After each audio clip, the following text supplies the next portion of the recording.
So through all of April, Furious 7 has been number one at the box office, has made a shit ton of money, so much so that it's crossed the $1 billion mark. So I thought before it gets dethroned by Earth's Mightiest Heroes, I think it's time we take a look at the origins of this long-running franchise.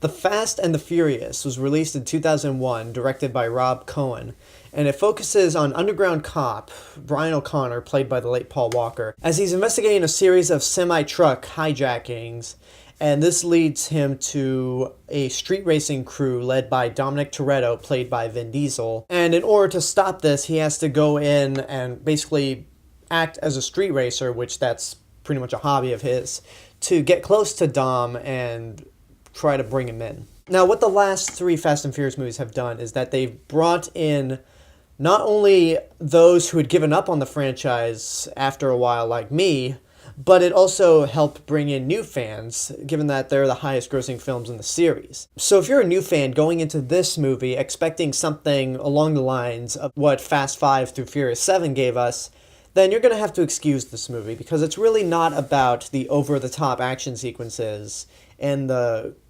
quippy one-liners that the last three movies are known for. This is really about street racing, and it's definitely a gearhead movie. While the acting isn't very stellar, I mean, let's face it, none of the actors in the Fast and the Furious movies have really stood out as being great.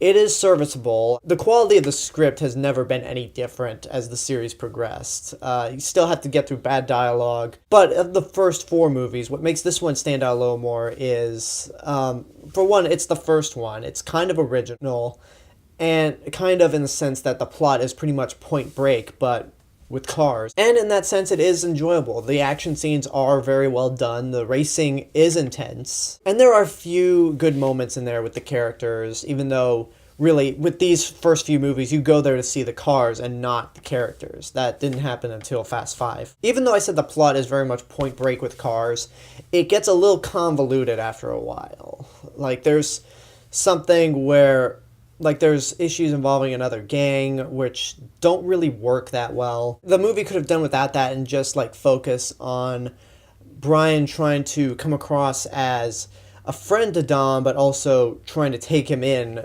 to the authorities at the same time. Point Break is obviously a much better movie than this, a much better movie, but this one still gets the job done, I think. It's not really bad at all. Also, it's strange to watch this movie 7 movies in and 14 years later, and just seeing how Paul Walker and Jordana Brewster just grew up. When this movie was filming, both Jordana Brewster and Michelle Rodriguez apparently didn't have their driver's license, which is kind of ironic. But it's interesting to see how Paul Walker and Jordana Brewster grew up, whereas Michelle Rodriguez and Vin Diesel kind of stayed the same. So The Fast and the Furious may not be for everyone. I mean, I sometimes have a little trouble watching it, but it is definitely an enjoyable movie that if you go into this knowing that it's not like the last three movies, then you might have some fun with it. I'd say it's good, but it's not great. It obviously does not hold a candle to the last three movies, which are much more entertaining,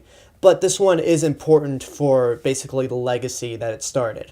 And that's my review for The Fast and the Furious. Leave a comment and tell me what you thought of the movie, if you've seen it. Like, subscribe, and this is the real Mr. Robinson telling you there's only one.